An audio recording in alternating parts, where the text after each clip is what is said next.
10 seconds remaining. 5 seconds remaining.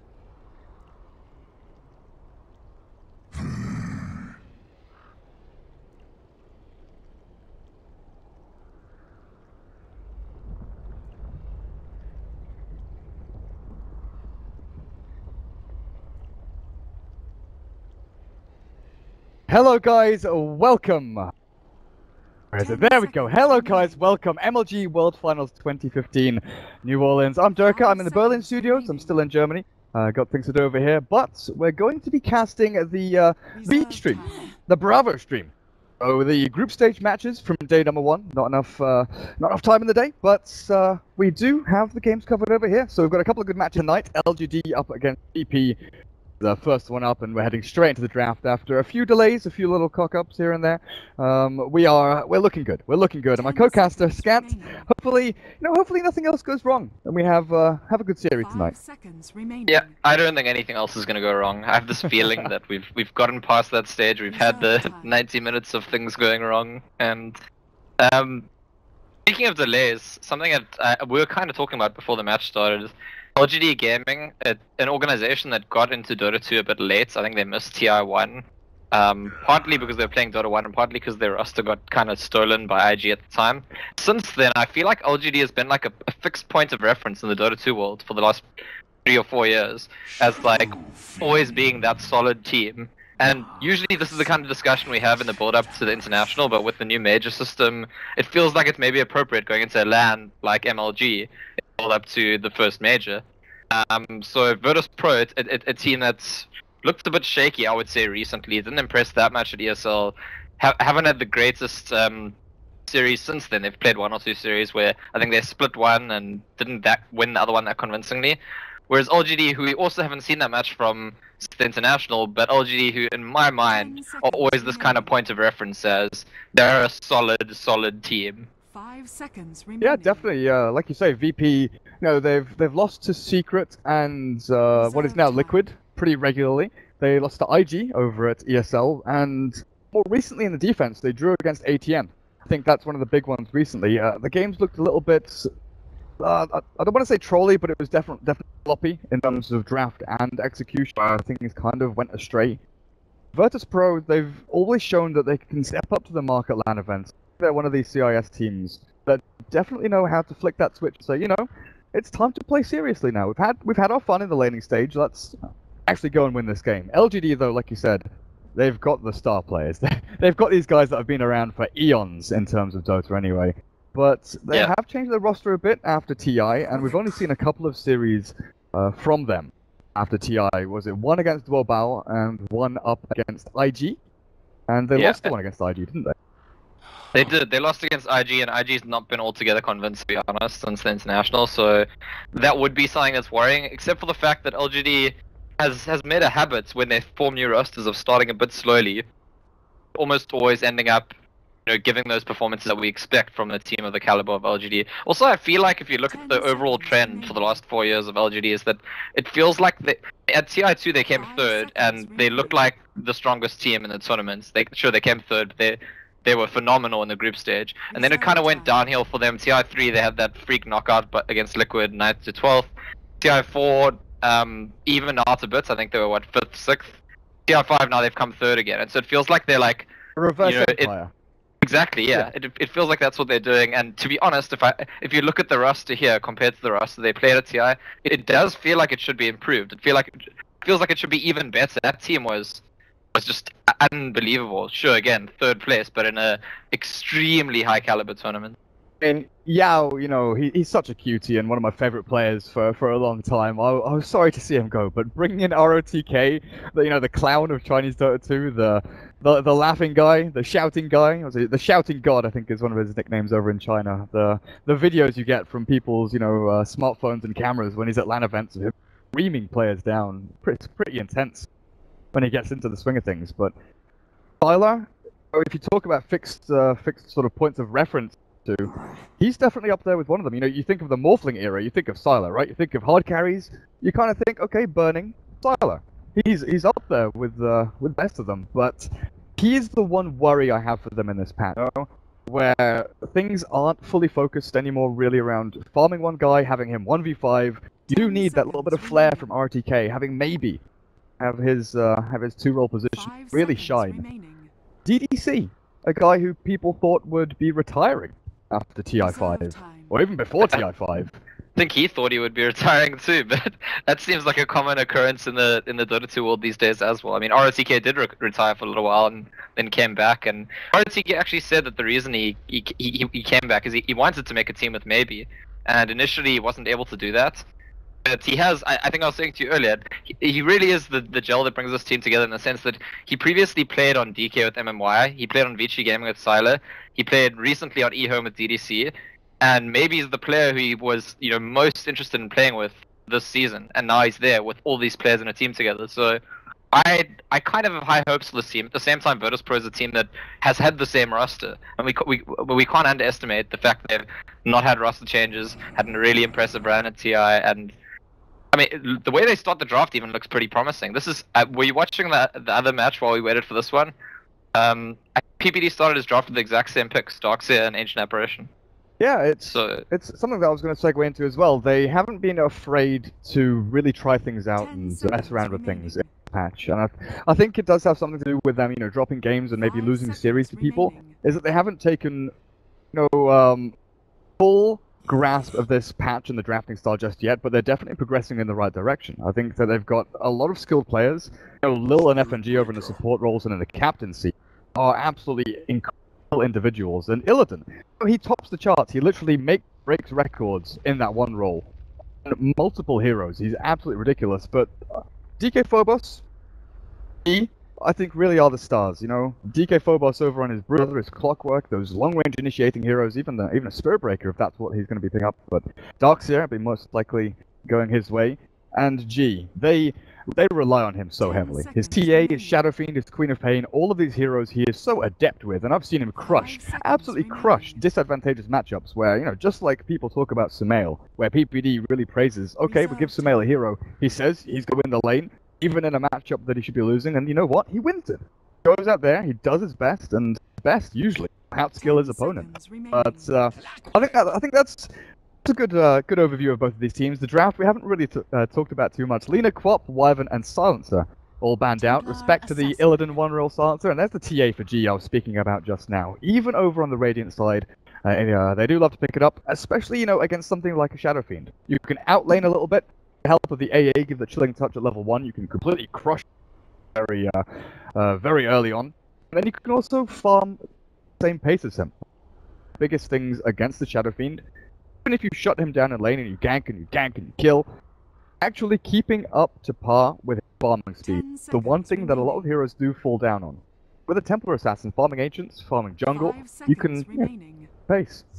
Yeah, there's actually, with Team Unknown from Peru that's recently surprised people in qualifying for the major from the American region, a lot of their success has revolved around this hero, the Templar Assassin, and there have been some memes going around I've seen on Reddit and Twitch about it's similar to the Alliance Bulldog Nature's Prophet thing, saying you give Team Unknown TA, you think you have a plan, you just don't. It's one of those heroes that the top TA players have shown a lot recently, that if you know the farming patterns, if you know how to lane the hero, you just get out of control. You get the early Desolator, you get your Blink Dagger, you're farming Ancients, and all of a sudden the enemy team is just not in a position to deal with you at all. So I'm very interested to see what G can give us with the Templar Assassin in this game, and certainly to pair up with the Iron Shield, Spirit Breaker, and the Ancient Apparitions ulti, we could see a lot of aggression out of Virtus.Pro's lineup actually. Goodness, look at that Lycan ban. It takes me back. LGD Sylar, I was speaking about his Morphling earlier, and holy crap, his Lycan back in the day, that was a monster. And I think it's it's really savvy of Virtus.Pro to do this. I know that they've run it at least once in officials, the Lycan over Illidan, and I know that a lot of NA teams have been running the Lycan as well. Really across the board, mid, safe, and off lane in both FPL and official games. Oh boy, here we go, the Vengeful Spirit 1-role. They tried this in the defense, and they won the game in 18 minutes. The fact that Venge can push heavily into towers with Vengeance Aura, I think he went for 4-1-4 build, went for 1 in wave and max stun with the Vengeance. You've got so much stun, so much minus armor here from Virtus.Pro, that LGD-Gaming could get walked over if they don't get their lanes right. So this final pick, Sylar's hero, is something that can brawl relatively early on. 10 This seconds remaining. one position advantage is an FNG special, right? Because when I believe he was the drafter for Power Rangers as well, and they used to run. They were the team that did one position Vengeful Spirit. Wasn't Moon who played the Venge back then? Yep. I'm not sure, but they did really well with that, and it was like there was a point at which I almost thought it might catch on and become mainstream, but it never did. But yeah, well, he's bringing it back. Venge has got some buffs recently. And it will be the Juggernaut, which you suggested they need something that could be active early on. Juggernaut certainly can fulfill that role, and it's also a hero that can take it quite late, so I think quite a balanced decision there in the Juggernaut. Yeah, definitely. Talking about this to Skim the other day, when they did pick the Vengeful Spirit 1 role, the other thing that Power Rangers also used to run was the aggressive tri-lane with the Doom, and I've kind of been waiting here. I'm going to be waiting for a long time, I feel now, though, for FNG to bring back that 1-role aggressive tri-lane Doom. So it works so well. And now that Doom has been receiving buff after buff, I can kind of feel it working again, but we'll just have to see, how he feels about it, and it comes down to the players as well. 10 seconds I can vouch for remaining. seeing a lot of aggressive dual lanes with Doombringer in pubs. Oh god, with the Lich. 5 seconds Yeah, remaining. with the Lich, with the Venomancers, I even seen with the Spirit Breaker, with the Undying. Just seems like aggressive tri-lanes are not that popular at the moment, whereas aggressive dual lanes are still kind of the in thing. And I thought for a second I might be dropping from the game, but looks like I'm fine. There's a For battle. TP to both lanes by Virtus.Pro. Very, very early wards out. Work, yes it does. Excellent. So, we're in the game. The game has started. Nothing's gone wrong. RTK, oh. Did he go for that little jump forward to the middle lane? Mid-tier 1, right? Yeah, he did. He TP'd to mid-tier 1. This is the thing, VP are wise to this. We've seen it time and time again. I think especially from Chinese teams during TI5. So that little shimmy through the mid not going to work. So he's stuck here, bringing items out to himself, not placing a single ward or sentry. Lil also did something quite interesting. Right at the start, he put Chilling Touch, and 2 heroes TP to different lanes, and I think then if the enemy scouts them, they assume, well, that's where the whole team is. And as it happened, they saw the Bird Breaker and not the Darkseer, so they'll be correct in guessing the Ancient Apparitions bots. But little things about just like that extra level of optimization, really impressive at that level of Dota, I'd say. Phobos up at top, Stout Shield, Soul Ring Recipe, going to be up on top lane alone. Bringing out a couple of branches to himself, so padding out those stats a tiny bit. Maybe Shadow Fiend towards the mid, MMY, Visage and Sylar. The Juggernaut. And then we have the other support, DDC run to mid as well. Could harass out this Templar Assassin for a little bit. G gets the bounty at bot, SF gets the one at top. Down at bot lane though, RTK could actually die here. Illidan's not going to get in range for the stun though. That's 15 movement speed discrepancy between the two. And take a look at this, Lil. He already finds the sentry. And RTK is still holding on to the Observer Ward, so he's able to get that down in a while. But he's not blocked up the camp, and that's the big... Well, I say this. The times I've seen people deward this camp, they've often broken it themselves, but no. Lil's got it in a perfect place. Dewards, doesn't block. Be okay from there. Yeah, so towards that mid lane, you did mention in the draft that TA can outplay a Shadow Fiend, but we've also seen recently Shadow Fiend can certainly outplay TA, so it's actually a really good lane to emphasize the player skill, and if it remains an actual 1v1, I think it very much goes down to how well each player plays. Oh yeah, certainly. Like, this is the thing, like, I was talking about G crushing lanes where I thought he was disadvantaged, and TA in the early stages, like, until SF hits level 5, I feel, TA has a good time, if the player's good. And G, on this Templar Assassin, he's getting bullied a little bit here by Maybe.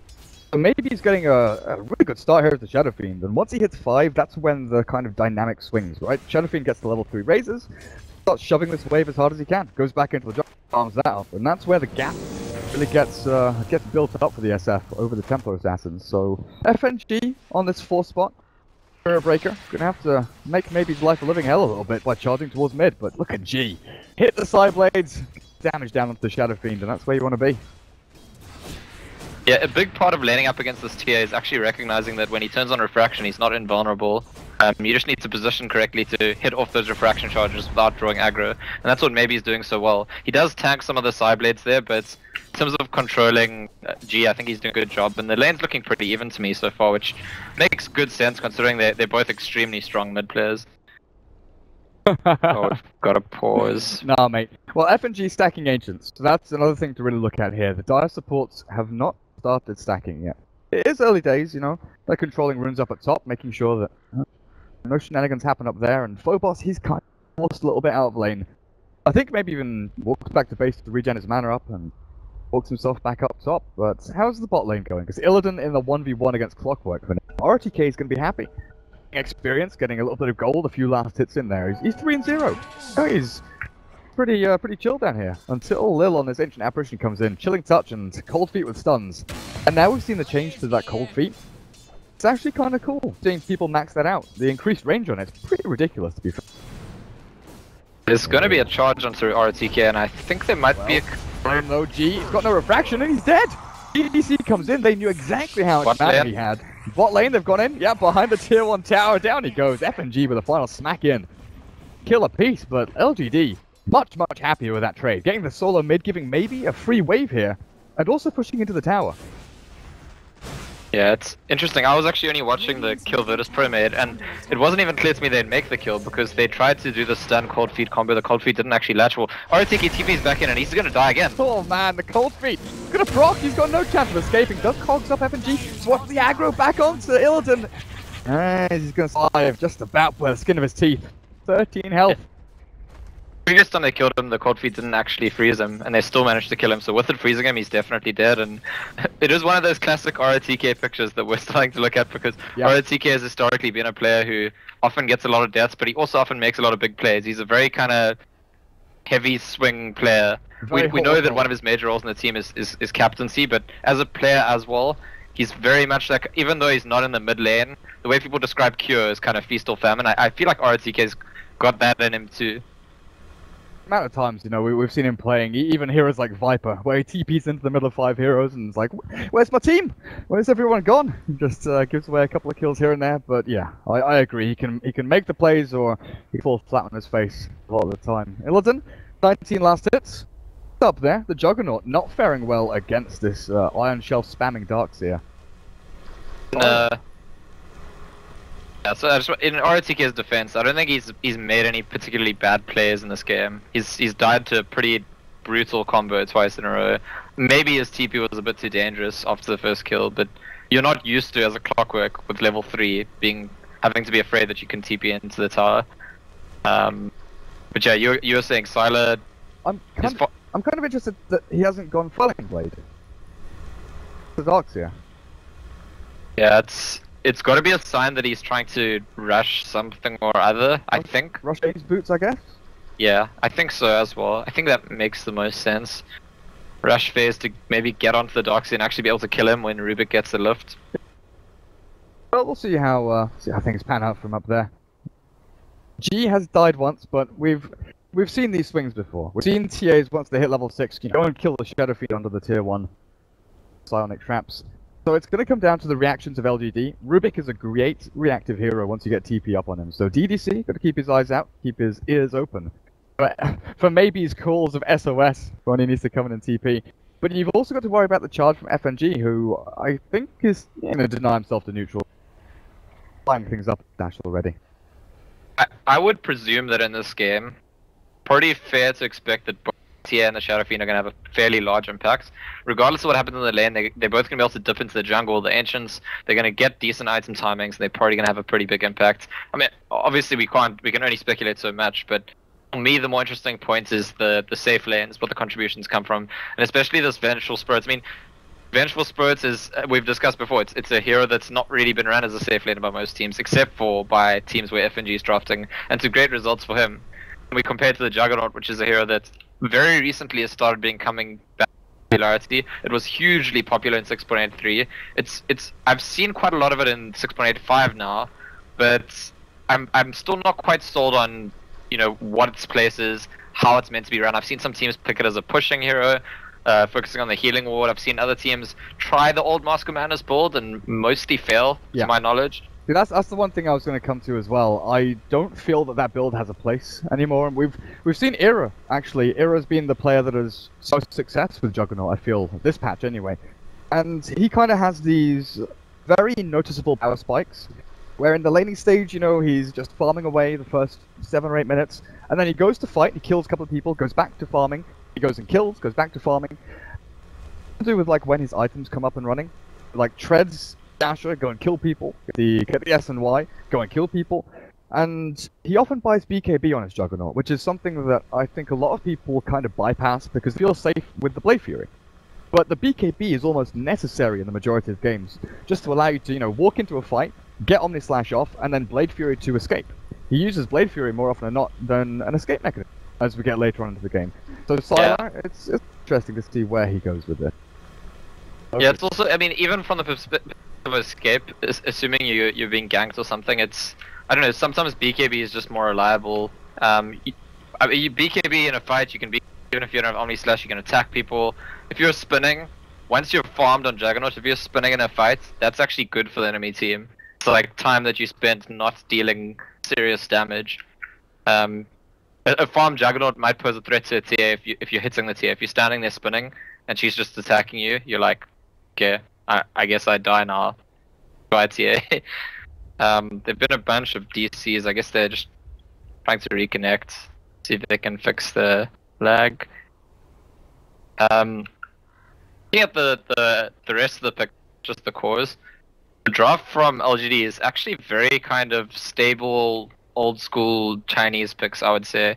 Like Rubik and Visage as a support duo is, to my mind, I've looked at a lot of the stats on this stuff, and I haven't checked exactly this, but I think it's very possibly the most commonly picked support duo of all time for Chinese teams. All Chinese teams have a Rubik player and a Visage player. They usually have 2 Rubik players, 1 or 2 Visage players. It's just like very, very stable. Yeah. Offlane Clockwork says the same thing to me. Whereas if you look at Virtus.Pro, with the support Spirit Breaker, Ancient Apparition that's become quite popular in the last couple of weeks, feels like Virtus.Pro are trying to do something particular, whereas LGD, I would hazard a guess that they're maybe not completely sure what they want to do in the new patch yet, and so just going for a more stable approach to start with. Fallen back to the old favorite kind of thing, you know. Gone back with heroes that they're comfortable with. You know, RTK Clockwork, you know that he can hookshot in, he can just go. And that's going to be his role this game, with go in, choose when you go in carefully and get the call from, well, from yourself. You know, you make the go calls. But yeah, I agree with you. Rubik and Visage. I think Rubik Earthshaker maybe is up there with them. The love for those heroes is definitely strong in the Chinese teams. M and Y, what are you going to be doing with this Visage though? Because we've seen from European NA teams loving to put that Visage like an AA in like a farming role once it hits 12-13 minutes to get into your Solar Crest, your Aghanim Scepter, and to hit that level 6 timing, which is incredibly important for this guy. But I think, yeah, more than just comfort picks, they've got a good mix of pushing power with the Visage Shadow Fiend, fighting, and the thing they're kind of missing maybe is that synergy hero. Got good initiation, good power, good just, you know, brawling strength. They don't have something like a Darkseer that can bring everything together and tie up a team fight. That's going to be the role of DDC, to steal things out from the Darkseer, to charge up the top DK Phobos. Sylar actually wants to run into FNG here and force him to run backwards. DK Phobos does surge himself away while there's a battle going on. No, there's not. RTK gets a ward down. Deep over in the jungle. Lil feels a little bit worried about this aggressive posture from this Clockwork. Yeah. Or force him back. In a way, I think Virtus.Pro's draft is maybe a little bit more gimmicky. I mean, it's a completely solid draft in my opinion, but it's kind of like they're either going to snowball because they have a carry Vengeful Spirit. If they're not snowballing, if they somehow like hit a hiccup in the road, then the fighting is going to depend a lot on AALTs. When we look at a Darkseer winning team fights, it usually needs to combine with something or other, and there isn't really much other than the AALT for it to combine with this game. So I guess 2 routes is more than enough. Like snowball or get big ALTs. Even so, I feel like LGD's draft is kind of, while it doesn't give them routes into those sort of gimmicky ways to take a lead, it's just kind of, it's got a good balance of things. And there's another charge onto RTK who's been stunned up. He's not, oh, he's gonna die, but the TPs are coming in. Illidan chased down by maybe, but the swap back. Illidan's gonna get himself far away. There's no Omni Slash here ready yet for Juggernaut, so Sylar can't catch up to this little old bench, and the TP is taking 10 years. MMY trying to get into that sneaky range. The Grave Chill, but is this spin gonna finish him off with a Fade Bolt? Definitely will. ADC stunned up, but that's a decent old trade there for LGD. Once again, lose the Clockwork. They get the trade-off for the Venge and the AA, both diving, but I've got to say that was very back and forth, indecisive for VP. And what are we looking at? Slow down. Oh, gee, in tons of trouble. The Razors don't finish him though. Down to 15 health and maybe slowed and trapped and actually held in place by the proc of the Cold Feet. Yeah, indecisive of bot lane by VP. They could have had the cold feet stun, I don't know, 2 seconds earlier. But it was just, you know, a little shuffling of feet. Not sure where they were heading into that. And maybe managing to turn onto the G Tempo Assassin now doesn't look so comfortable. Even with 29 last hits, I guess he's got 1 ancient stack, or 2 ancient stacks up there. 3 high camp. But being forced back like that, never good. Oh, another almost kill with the bot lane. Lil's ancient apparition just barely surviving. Well, just for now anyway. Oh yeah, Sylar comes in and swipes him down. And they've moved RTK up the top, so Clockwork. Safe lane, and this gonna aggro tri-lane here from LGD. Yeah, I want to actually say it's something Virtus.Pro need to be careful with. They've got this potential for aggression and snowballing, but they've only made kills on Clockwork so far, and with Clockwork rotating to the safe lane, he's going to get his level 6. Not a hero that really minds getting those early deaths and being a bit behind on gold. He'll have his level 6 at a good time, and he'll be able to perform his role in this draft perfectly fine. Virtus.Pro needs to be making kills on other heroes, I think, for the aggression to start snowballing, and they're charging onto the Juggernaut, the bot lane at the moment, but this is so difficult to get anything done with. That swap is something they have to be worried about, though. You know, Vengeful Spirit as a support, you're kind of aware of timings when the swap is coming up, and you know, you're thinking, hey, Benji's going to swap us back into danger.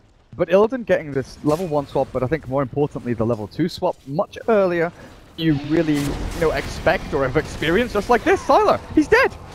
Not expecting, not respecting that level 1 swap from Illidan, suddenly crushed under the damage of VP. Yeah, you caught it, and that combination, just catching him out, he was permanently stunned essentially. Probably had a half a second to decide to spin at most, and hasn't used the time. The swap into Spirit Breaker charge, just like so nice for setting up the magic missile.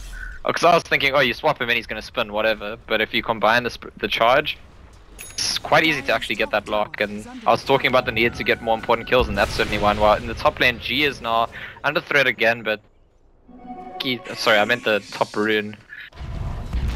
It seems like they're actually going to struggle to kill him. Oh goodness, up at top. Kill on Clockwork there. Darkseer finds it. DK Phobos, he's got his Iron Shell up. He's trying to juke into the trees, but this might be dangerous. Omni Slash from Sylar finishes him off, and the charge from FNG. Not really going to do too much. Mid lane though, G. He's going to see this coming. DC's Rubik spotted out during the daytime and finding the lift just yet. But yeah, maybe in Rubik, or maybe in DDC, the SF and Rubik just moved to top. Pair.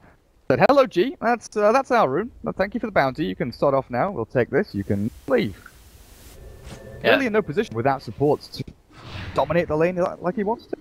And notice Sylar's build. While recently we've seen some people staggering their build, going with 2 or 3 spin, he's maxed his spin, he's going for the phase drum build. This is like that old school Juggernaut.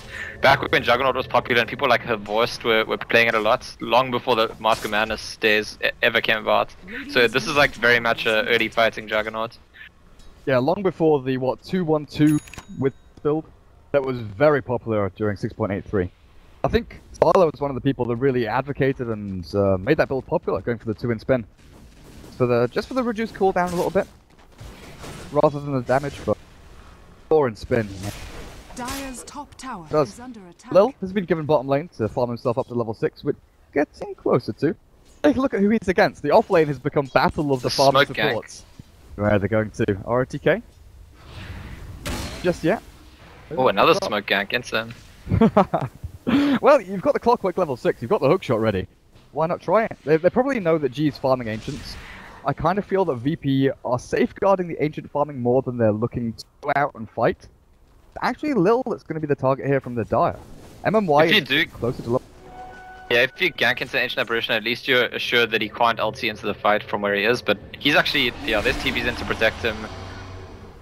Or to gank. God, they want to charge in. The hookshot though from RTK actually blocks them off and cuts the advance, and they kill him off.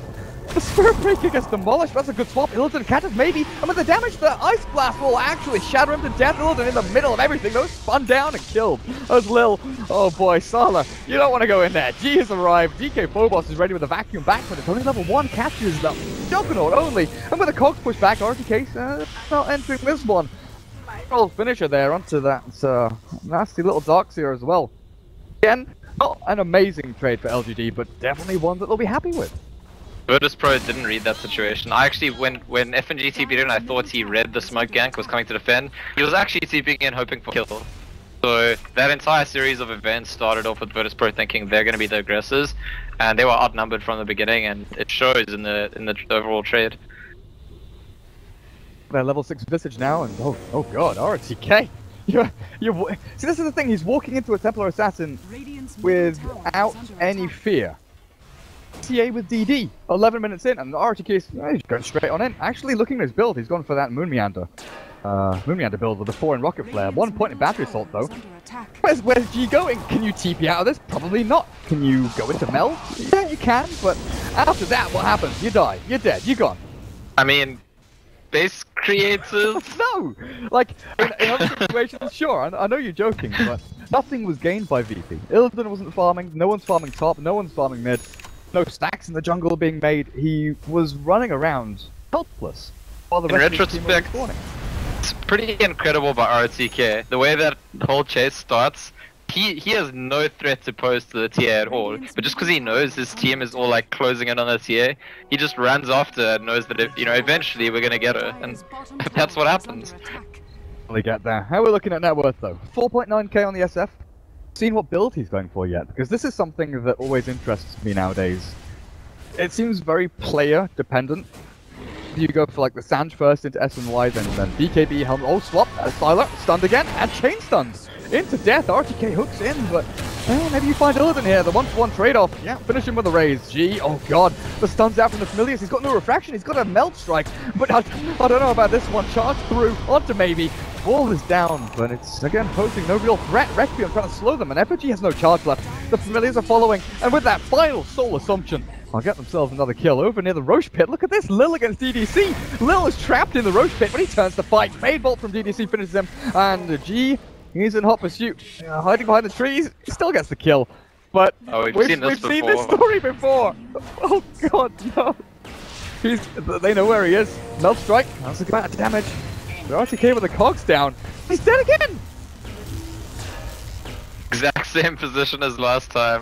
RTK running in from the enemy jungle, catching G in the river and chasing him down. But wow, I mean, so this game is not going the way Virtus.Pro wants it to be going, I would say.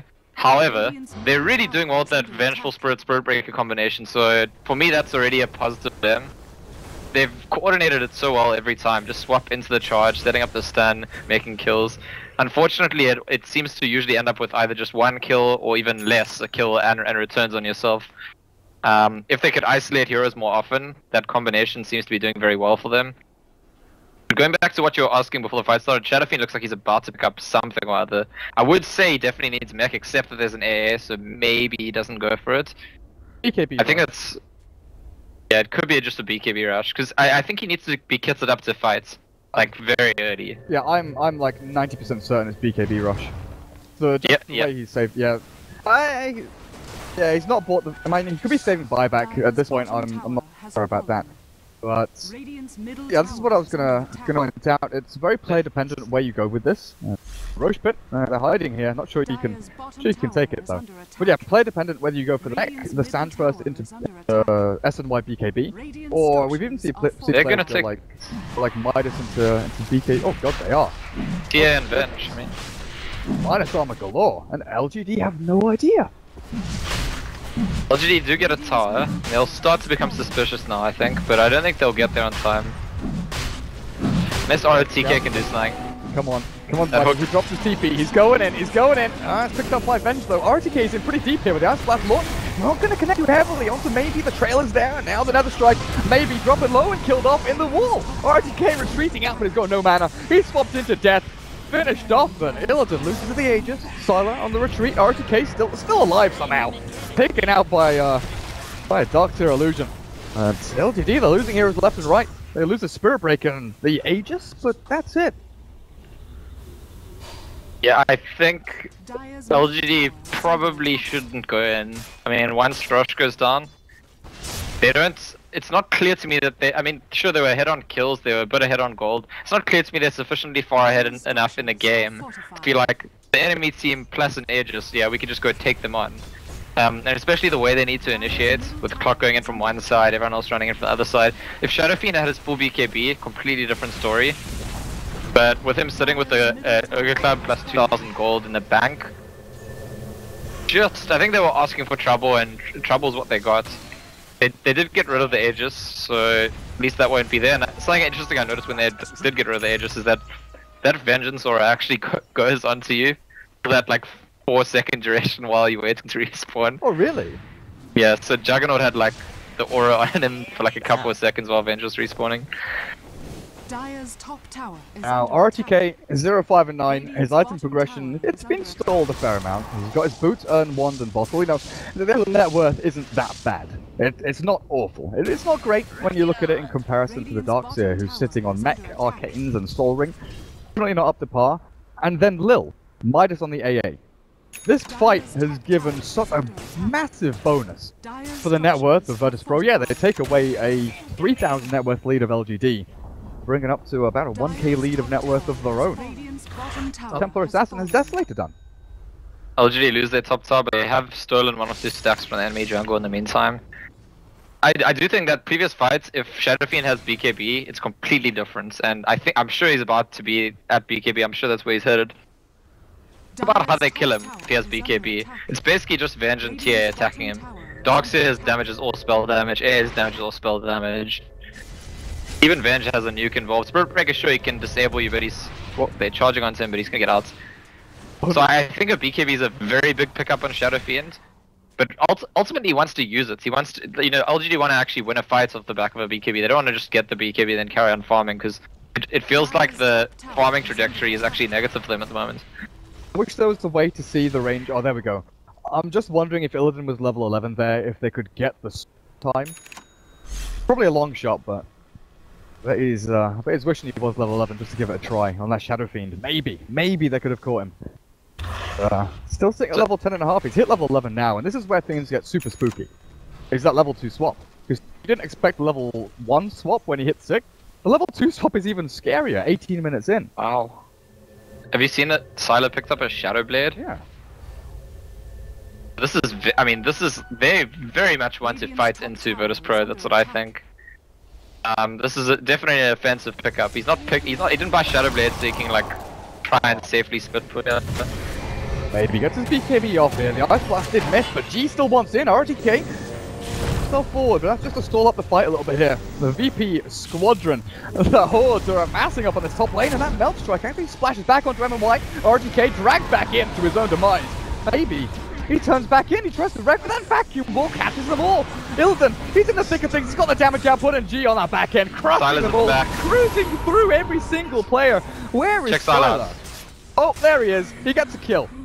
Now what? Where are you going to go now? Still got Omni-Slash, if he wants to use it. Charge FNG, the trap will slow him, he's got the spin, but he's got no TP. Is he up on the hill? Is he on the hilltop? They placed an observer ward to see him. He was up on the hill. So Sylar wasn't there. I mean, I feel like LGD were actually doing well in all the fights in this game until 1, they took a fight with an Aegis, and 2, now they took a fight 4v5 essentially, and they tried to stall as long as they could. But Sylar had TP to the bot tower, Shadow Bladed into the enemy jungle looking for kills, and just couldn't get up there at all in time. So I still think LGD are pretty well kitted to take fights if they're all together. Well, they're gonna get caught. DD and RTK drilled in with the cogs, and the Philia stuns with the damage is actually there. Illidan, he's dead. They've gone in too deep. Maybe G here can make up for it, make amends, but he's getting slammed down by the Shadow Fiend. Gets the one-hit kill over on the Clockwork.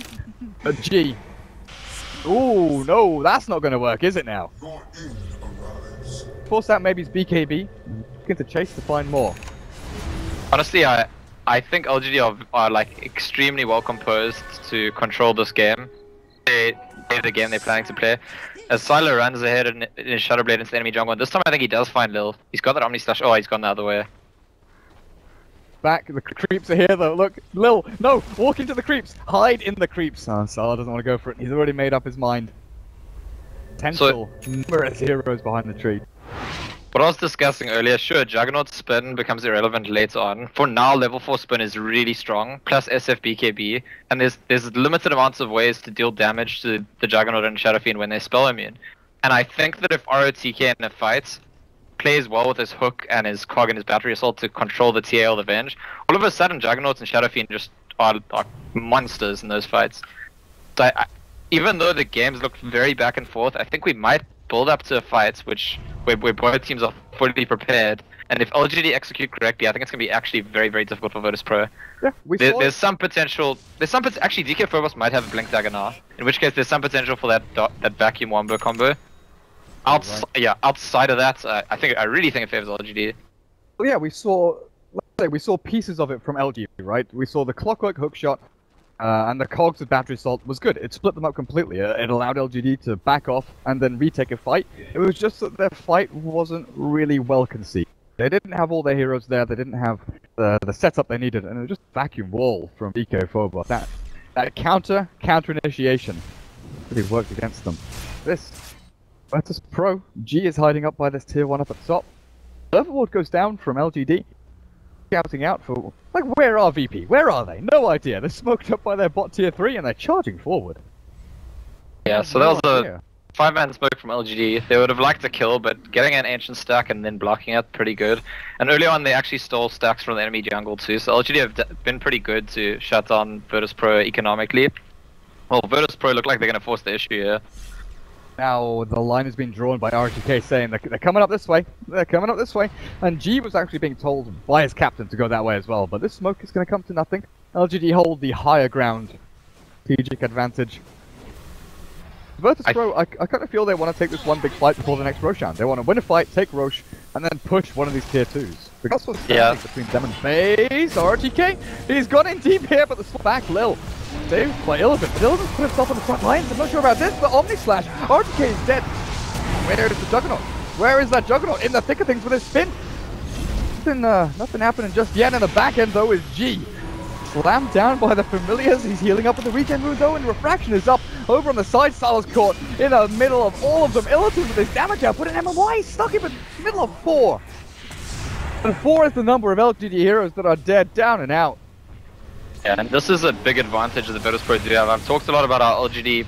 Whoa, got another dead hero. DDC. Yeah, you're dead. Full team wipe. Talks a lot about how I think LGD probably have the better of the fights right now if they execute it correctly and everything goes flawlessly for them. Virtus.Pro are actually much better kitted out to take the kind of chaotic, messy fight where things aren't going according to anyone's plan. And I think RTK actually forces his team into that position there. I think it's on him. Because we spoke about how if he's using his hook and his cog and his battery assault to protect his carries, that's going to be great. But he actually initiates with the hook, and his team has to catch up to him. Then all of a sudden when they get there, they're the ones being controlled. So I think in these situations where the fight starts as a bit of a mess, it's not controlled or contained by any team, Virtus.Pro have great tools, especially in the bench swap, which it must be said, teams are not that familiar with right now. The hero hasn't been popular recently, and you're not expecting the bench swap when you initiate on someone. Like, they have to keep up with his hook, and then they have to keep up with the swap as well. There's like thousands of units of range here that LGD have to keep track of, and this smoke is not going to come to anything. The observer ward actually spots thing out. The Roshan wasn't alive, you know, that's what I was saying. VP wants to take a fight, take Roshan, and go and crush tier 3 somewhere. 50 seconds until it's back up, though. Maybe. You talk about keeping up with the hook and the swap. There's also a 4-star on Lil now. Really? So it's Midas into 4-star, interestingly enough. Oh, recognizing that the fight's gonna happen right now, that's what I think. It's, you know, he wants an item that does something right away. It's not just that, but we've seen from solo, you know, Vega have run AA a couple of times with I think VP as well. Doing this the other night, where AA went like a Ghost Scepter against the Juggernaut. You know, the days of Midas into Ags don't seem to be there anymore. It's like this occasional pickup maybe you want to go for, but so much more utility out of Ghost Scepters, Force Staffs, Glimmer Capes, Mech and Arcanes that we see from AAs as well. It's ridiculously strong. He's gone for the utility and now a casual bracer to keep his HP up. But Roshan's alive and they see this with that trap, so Virtus.Pro all come towards the pit. You know, the LGD may be a little bit chicken here, need to farm up a little bit more. Especially on this Juggernaut, you know, Shadowblade Phase Boost drums, he doesn't offer you much. LGD are coming to fights. I think they have one last chance at winning or this rush is going to be dead long before they get you. Are they going to fight again in stages? Probably not. Probably not. Back yourselves up, LGD. Yep. They don't want to be involved with this one. It's very hard for LGD right now. I was going to say before the ages, they probably have one more fight to win if they're correctly. at which point the gold lead just becomes too big if they lose it. Well, Sylar actually will find a kill here, I think. Frost's been used, there's a charge, but oh, he's being juked. No. The king of jukes, FNG. Sylar, he's got invis, but Ice Blast hits, hookshot comes in from RTK, he's got the cogs to trap one in, and the Omni Slash. Oh, FNG's dead, but Sylar might be dead as well. A back wall is there from DK Phobos. The rest of LGD is being charged down by G. He's not going to kill off MMY here, he's fine, but RTK does die down at the bottom lane. Rough stuff. Plays by Lil. I'm honestly trying to remember who it was, but someone bought a Quelling Blade on an AA 2 or 3 days ago. And we were questioning it, like, what the hell is he doing? Why has he bought a Quelling Blade? And he was Radiant side and up on this top lane to get his level 6, cut through like a ton of trees here and made 3 extra juke points for himself, and it was ridiculously good. I can't remember if it was Lil, it was definitely a Russian or a CIS player. Anyway. Dire's bottom tower Well, in this game he's just made some big plays there. That could easily have been him dying really fast and Jagger and Clockwork just getting out, but with the Duke buys the time to actually win the exchange. Oh, this Shadow Fiend's in trouble with this. Oh, maybe not. Oh, they've got a sentry down. Rubik takes the fall. Oh god, that damage output. It's kind of what he was there for though. He was the bodyguard, he was there to take the fall if Shadow Fiend gets ganked, so... I mean, it is a BKB usage, it's a Rubik death, and that's kind of the trade-off that you get when you're in a position that LGD are in where you're behind, and now they start having to play the late game, I think. Live it out, wait for some mistakes on Virtus.Pro's side. Because in terms of being proactive, LGD are... I was going to say before the rush, they maybe had it in them to win one last fight before the gold deficit became too big. After the rush, while the Aegis is up, yeah. I don't see LGD forcing a fight and winning it right now. They need Virtus.Pro to make mistakes. Yeah, getting very close to insurmountable, to the point where LGD, I don't think it's in their hands anymore, you're right.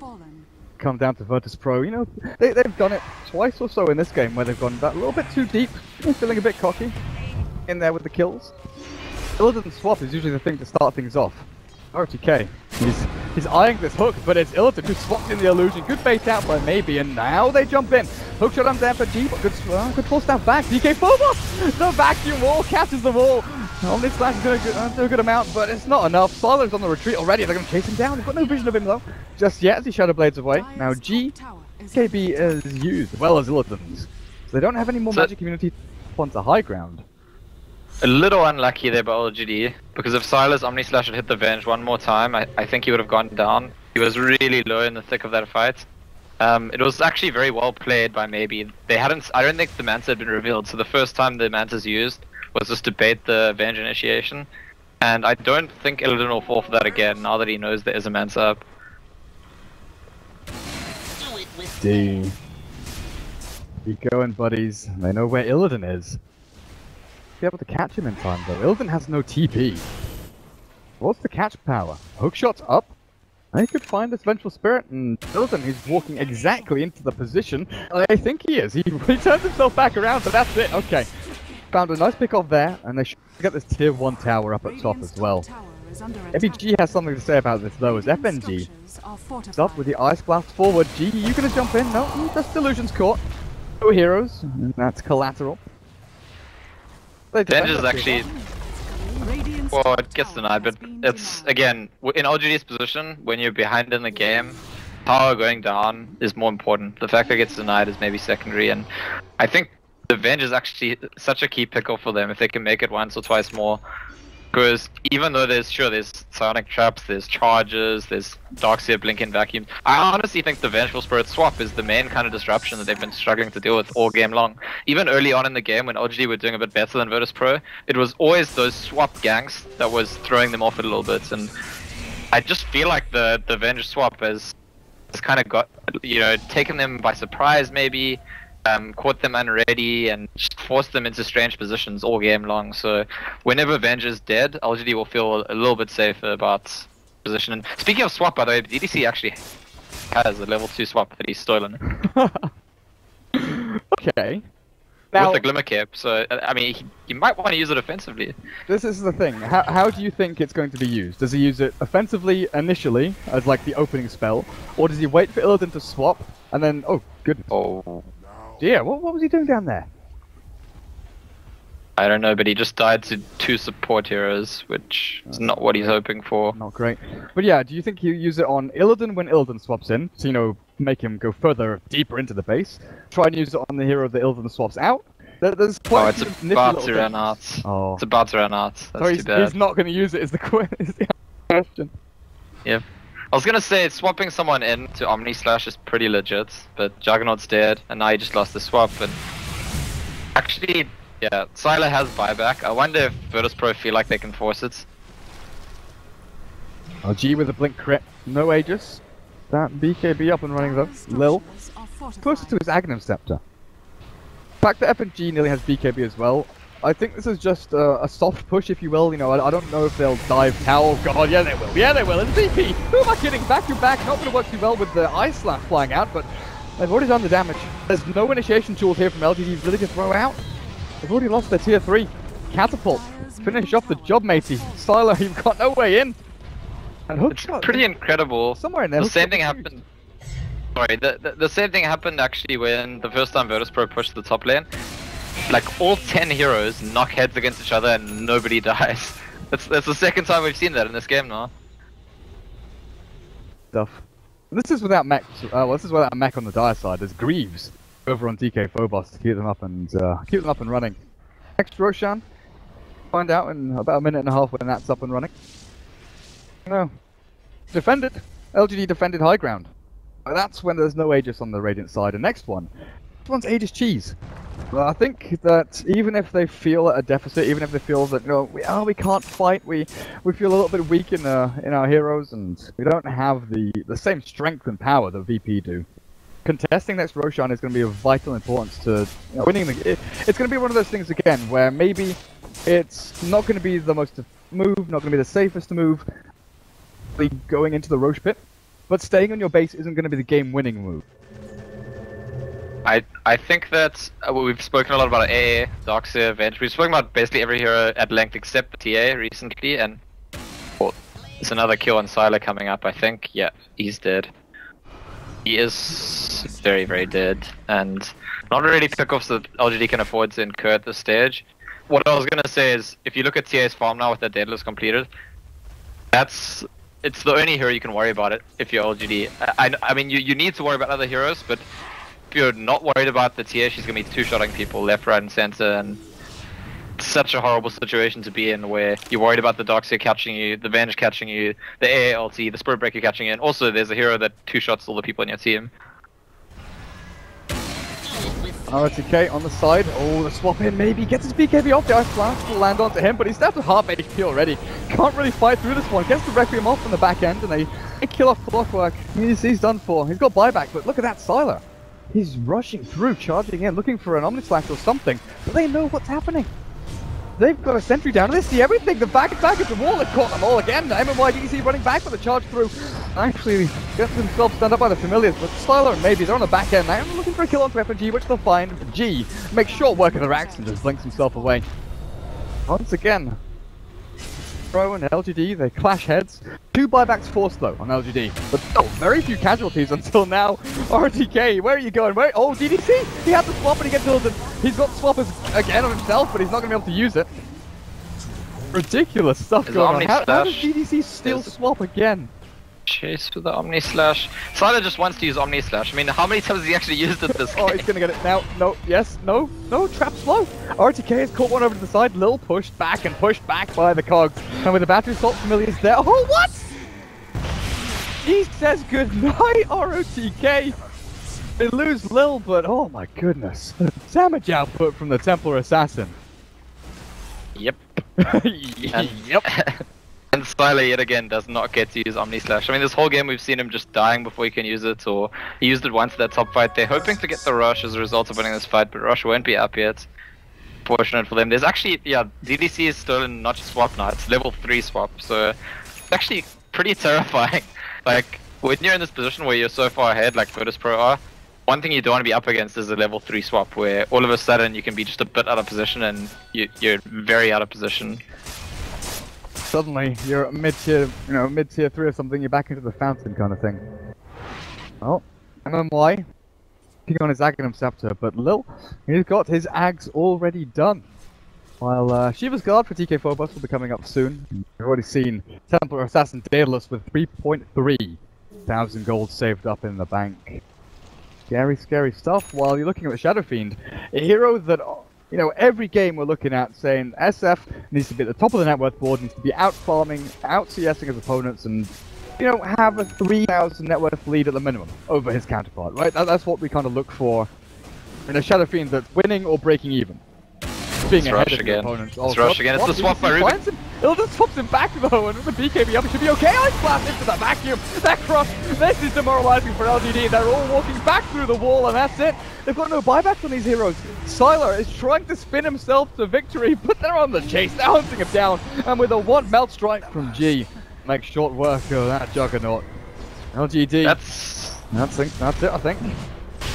It's pretty hilarious if you think about it. That they swap the Vengeance, and if they pick him off, they're probably gonna win the fight. They're probably gonna force the rush for themselves.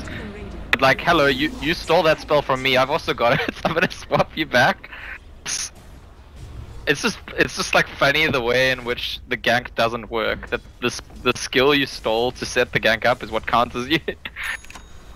So, I guess if they could have locked him down and just killed him, it's theoretically possible through clock, but not happening. And well, that's the trouble. Like, if your Rubik is the one who needs the telekinesis to get that instant disable, and he's the one swapping himself, you know, a million miles away, you can't get it. The Clockwork has to, you know, aim hook shot, get hook shot, try and cogs, and it's all a bit finicky. Because in that spur of the moment, you know, we're gonna swap. It's not gonna happen. Vacuum, cogs, swap back, and oh god, what's happening here? LGD. They've got heroes everywhere. G is actually losing out in this battle though. Has popped very early on in the fight. To be honest, the fight hasn't really begun. LGD, they push back the hordes of VP.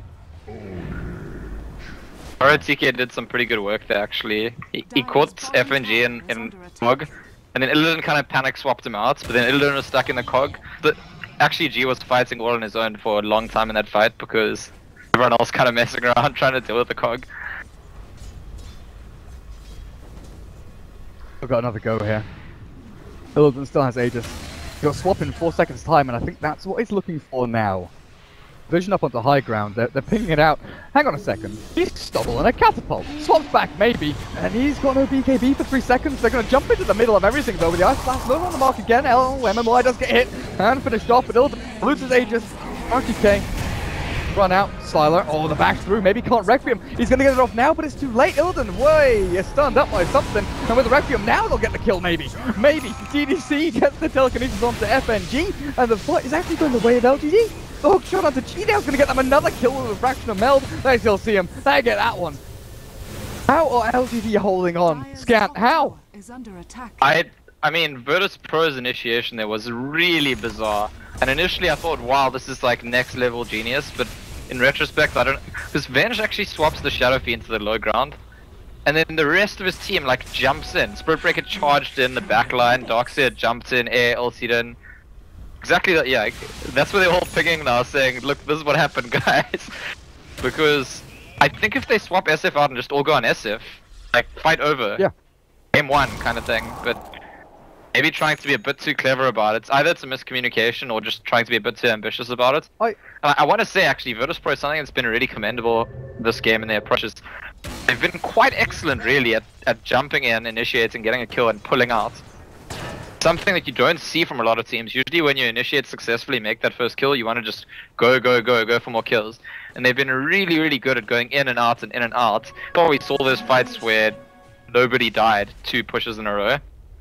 But this one, I mean, this is a slightly different thing. Sure, they're clearly good at calling back, but the actual execution within the fights and within the when they go in seems to be a bit disjointed in that fight and really does cost them. Yeah, it's kind of weird because before the swap, G was pinging out already in this position here to say swap him back to here. It was kind of obvious from our perspective, you know, in a LAN environment, even though DK Phobos maybe didn't hear, didn't understand, and jumped himself in. But LGD, that 20,000 net worth lead. In fact, you've lost 1 ranged Rax amid. Tier 3's gone, sure, but it's not that scary anymore. You know, I was honestly worried that this game was just over after that Roche fight, after Roshan going down and GD not having the item progression that they really required. But the fact they've held, and held in that kind of style, it's a great testament to them, potentially swing this game around. Sure enough, G has a full MKB done now, but his BKB is down to 5 seconds. BKB refraction only lasts so long in a fight. And if these fights keep going as drawn and as long as they have been for the past 20 minutes or so, he's not invulnerable. Virtus.Pro should know that they lost the previous fight because of their own plays.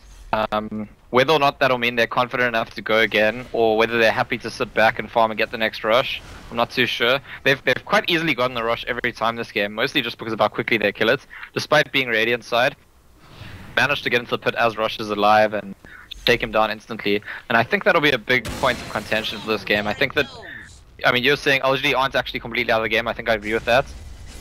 They'll really be tested if they try to contest that rush though, because they certainly are still quite far behind, even though they're not out of the game. Goodness. They've still got vision up on this high ground, and there we go. They've got it. The Decombus has gone back in again. He's behind. He's a fight, and he does catch a couple of them.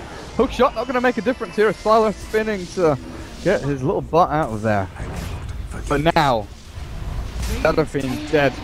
Has buyback, but you come back to life with half souls, and RTK, this Ice Blast lasts forever. Killed off by the dogs here, but the chilling touch, the Ice Blast actual debuff there is what makes the difference. Now they get their 2 lanes of racks, and this is, I feel, the situation LGD should have been in 15 minutes ago. Seraphine forced to buy back here and defend their top tier 3, defend their top racks. They've got a glyph available, and holding on to like the last second to use it, but no clockwork, no initiation. They've got Omni Slash, but it tickles them. It doesn't do a damn thing. Silo's already gone, he's got a buyback available, has to use it, but what back onto maybe? They should be yet. With G's damage output, he's gone. Seraphine's dead for 100 seconds. GG is called, and Virtus.Pro, they know it. They know it. As soon as that GG came out of the fingertips of RGK, F&G was ready with a GG right back. It's really impressive by Virtus.Pro actually. Early game, they didn't do that well. They were a bit behind, I think, and stuck to their guns, followed their plan, got the rushes, grouped up, made those ganks and pushes. And then I said in a lot of the pushing situations, they were good at going in, withdrawing when they needed to. And even here at the end, they screwed up one fight really badly. And you could see that they were just kind of calm about, okay, we know what we messed up, we'll